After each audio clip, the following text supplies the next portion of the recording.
بسم اللہ الرحمن الرحیم۔ اب انشاءاللہ عز و جل آپ یہ حدیث پاک سنیے کہ سرکار صلی اللہ علیہ وسلم نے ایسے وقت میں جس وقت بیٹیوں سے لوگ نفرت کرتے تھے، جس وقت بیٹیوں کو قدر کی نگاہ سے نہیں دیکھا جاتا تھا، اس وقت میرے حضور صلی اللہ علیہ وسلم نے کس طرح بیٹیوں پر شفقت کی، بیٹیوں سے محبت کا اظہار کیا۔ آئیے اس حدیث پاک سے ہم اندازہ لگاتے ہیں۔ حضرت سیدتنا بی بی فاطمہ رضی اللہ تعالی عنہا جب محبوب رب العزت صلی اللہ علیہ وسلم کی خدمت سراپا شفقت میں حاضر ہوتی تو آپ صلی اللہ علیہ وسلم کھڑے ہو کر ان کی طرف متوجہ ہو جاتے، پھر اپنے پیارے پیارے ہاتھ میں ان کا ہاتھ لے کر اسے بوسہ دیتے، سبحان اللہ۔ پھر ان کو اپنے بیٹھنے کی جگہ پر بٹھاتے۔ اسی طرح جب آپ صلی اللہ علیہ وسلم سیدتنا بی بی فاطمہ رضی اللہ تعالی عنہ کی یہاں تشریف لے جاتے تو وہ دیکھ کر کھڑی ہو جاتی، سبحان اللہ۔ ایسی محبت تھی والد اور شہزادی میں، سبحان اللہ۔ آپ صلی اللہ علیہ وسلم کا مبارک ہاتھ اپنے ہاتھ میں لے کر چومتی، سبحان اللہ، اور آپ صلی اللہ علیہ وسلم کو اپنی جگہ پر بٹھاتی۔ پیارے محترم اسلامی بھائیوں، اندازہ لگائیے کہ یہ اس دور کی محبت کی کہانی ہے، اس دور میں بیٹیوں سے پیار کرنے کا انداز ہے، جس دور میں کسی کے یہاں بیٹی پیدا ہو جاتی تو وہ شرم سے اپنے منہ کو چھپا چھپا کر پھرتا اور موقع ڈھونڈتا کہ کوئی ایسا موقع ملے میں اس بیٹی کو زندہ دفن کر دوں یا کنویں میں پھینک دوں یا گڑھے میں ڈال دوں۔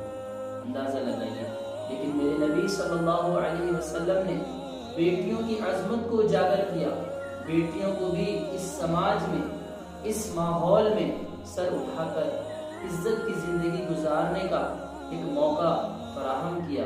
آئیے سرکار کی حدیث بھی سنتے ہیں۔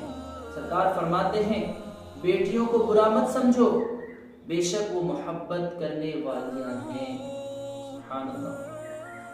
دوسری حدیث، جس کے یہاں بیٹی پیدا ہو اور وہ اسے تکلیف نہ دے اور نہ ہی برا جانے اور نہ بیٹے کو بیٹی پر فضیلت دے، سبحان اللہ۔ آج کسی کے یہاں اگر بیٹا پیدا ہو تو نانی بھی خوش، دادا بھی خوش، پڑوس کے قریب کے لوگ بھی خوش، چچا بھی خوش، اور ہر کوئی خوشی کے مٹھائیاں بانٹ رہے ہوتے، مبارکباد دے رہے ہوتے۔ لیکن اگر کسی کے یہاں بیٹی پیدا ہو جائے تو نانی کا بھی چہرہ اتر جاتا ہے، دادی کا چہرہ بھی اتر جاتا ہے، اور پھر اس طرح کی مبارکبادیاں عام نہیں کر رہے ہوتے۔ اور اگر ایک بیٹی ہے تو خیر ہے، اگر خدا نہ خواستہ ایک بیٹی کے بعد دوسری بیٹی ہو جائے تو پھر تو قیامت ٹوٹ جاتی ہے۔ اس عورت کو اس وقت دلاسا دینے کے بجائے، محبت کے دو جملے کہنے کے بجائے کہ وہ موت کے منہ سے باہر نکلی ہے، لیکن ایسے عالم میں بھی اسے تانے بھری نگاہوں سے دیکھا جاتا ہے۔ لیکن میرے سرکار کیا فرماتے ہیں کہ اور نہ بیٹے کو بیٹی پر فضیلت دے، یعنی اگر کوئی چیز گھر میں لائے تو بیٹیوں کو پہلے دے، بعد میں بیٹوں کو دے۔ فرماتے ہیں اور نہ بیٹے کو بیٹی پر فضیلت دے تو اللہ پاک اس شخص کو جنت میں داخل فرمائے گا، سبحان اللہ۔ تیسری حدیث سنیے، جس شخص پر بیٹیوں کی پرورش کا بوجھ آ پڑے اور وہ ان کے ساتھ حسن سلوک یعنی اچھا برتاؤ کرے تو یہ بیٹیاں اس کے لیے جہنم سے روک بن جائیں گی، سبحان اللہ۔ نمبر 4، جب کسی کے ہاں لڑکی پیدا ہوتی ہے تو اللہ پاک فرشتوں کو بھیجتا ہے، سبحان اللہ، جو آ کر کہتے ہیں السلام علیکم اہل البیت، یعنی اے گھر والوں تم پر سلامتی ہو، سبحان اللہ۔ اے بیٹیوں کی پیدائش پر منہ چڑھانے والوں، تمہارے گھر میں بیٹی کی آئے رب کی سلامتی آ گئی۔ رب فرشتوں کو بھیج رہا ہے، پھر فرشتے اس بچی کو اپنے پروں کے سائے میں لے لیتے ہیں، سبحان اللہ، اور اس کے سر پر ہاتھ پھیرتے ہوئے کہتے ہیں کہ ایک کمزور جان ہے جو ایک ناتواں یعنی کمزور سے پیدا ہوئی ہے، جو شخص اس ناتواں یعنی کمزور جان کی پرورش پرورش کی ذمہ داری لے گا، قیامت تک اللہ پاک کی مدد اس کے شامل حال رہے گی۔ سبحان اللہ۔ میری وہ بہنیں جو یہ نعرہ لگاتی ہیں، جو اس قسم کا خیال رکھتی ہیں کہ میرا جسم میری مرضی، مجھے میرے جینے کا پورا آزادی کے ساتھ حق ہونا چاہیے، ہمیں کیوں چار دیواری اور چادروں میں گھیر کر رکھا جاتا ہے؟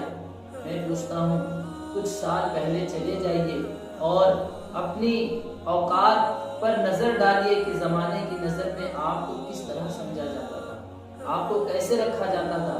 لیکن آج اسلام نے تمہیں یہ پروٹیکشن دیا، یہ حفاظت دیا، اور ساتھ ہی ساتھ تمہاری عزت بھی تمہارے بھائی کے دلوں میں بٹھائی، تمہارے والد کے دلوں میں بٹھائی، تمہارے بیٹوں کے دلوں میں بھی تمہاری عزت کو بٹھائی۔ تو کیا ایسے اسلام کے احکامات کے خلاف جا کر ہم اس اسلام کے احسان فراموش کر لینا چاہتے ہیں؟ نہیں۔ سنیے کہ کتنی پیاری حدیث پاک جو میں نے بھی بیان کی، مزید آگے سنیے کہ سرکار صلی اللہ علیہ وسلم نے بیٹیوں کی فضیلت کے حوالے سے کتنا بہترین انداز ارشاد فرمایا ہے۔ کہتے ہیں کہ جس کی 3 بیٹیاں ہوں وہ ان کے ساتھ اچھا سلوک کرے تو اس کے لیے جنت واجب ہو جاتی ہے۔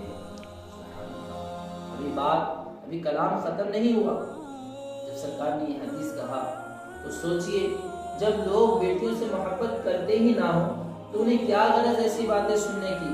لیکن جب سرکار نے یہ کہا تو صحابہ اکرام نے عرض کی، یا رسول اللہ، اگر کسی کے 2 یعنی چاہت ہے کہ 3 کی فضیلت ہے، ہمارے پاس تو 3 نہیں ہے، ہمارے پاس تو صرف 2 بیٹیاں ہیں، کاش ہمارے پاس بھی 1 ہوتی۔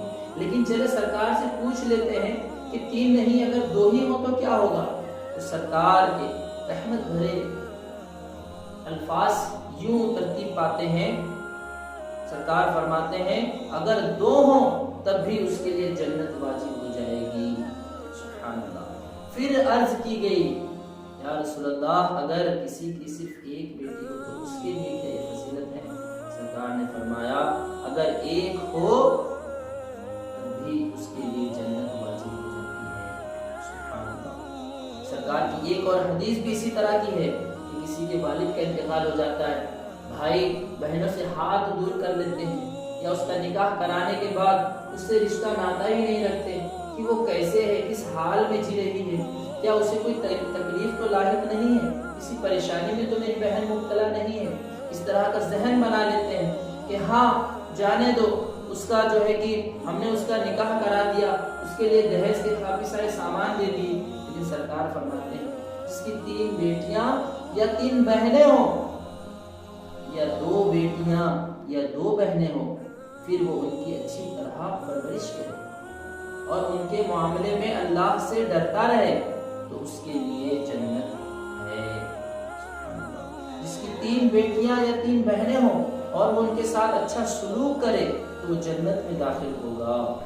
جس نے اپنی 2 بیٹیوں یا 2 بہنوں یا 2 رشتہ دار بچیوں پر ثواب کی نیت سے خرچ کیا، یہاں تک کہ اللہ تعالیٰ انہیں بے نیاز کر دے، یعنی ان کا نکاح ہو جائے یا وہ صاحب مال ہو جائے یا ان کی وفات ہو جائے، تو اس کے لیے آگ سے آڑ ہو جائیں گی۔ سبحان اللہ۔ پیارے محترم و مکرم، ان اسلام کی تعلیمات کو سمجھنے کی کوشش کیجیے، اپنی بہنوں کو، اپنی بیٹیوں کو، اپنی بیویوں کو اسلامی تعلیمات سے آگاہ کیجیے، اور میری بہنیں بھی اسلامی تعلیمات سے اپنے آپ کو آراستہ کریں گی تو ان کا دل اندر ہی اندر سے فخر محسوس کرے گا کہ اللہ کا کروڑا کروڑا احسان ہے کہ اللہ نے ہمیں دامن اسلام میں جگہ دی۔ اللہ تبارک و تعالیٰ سے دعا ہے کہ ہمارے بھائی، ہمارے جو باپ بن چکے ہیں بیٹیوں کے، اور ہماری بہنوں کو یہ باتیں سن کر ضرور انہیں اسلام اور ایمان پر اور مضبوطی حاصل ہوگی۔ صلو علی الحبیب صلی اللہ تعالی علی محمد صلی اللہ علیہ وسلم۔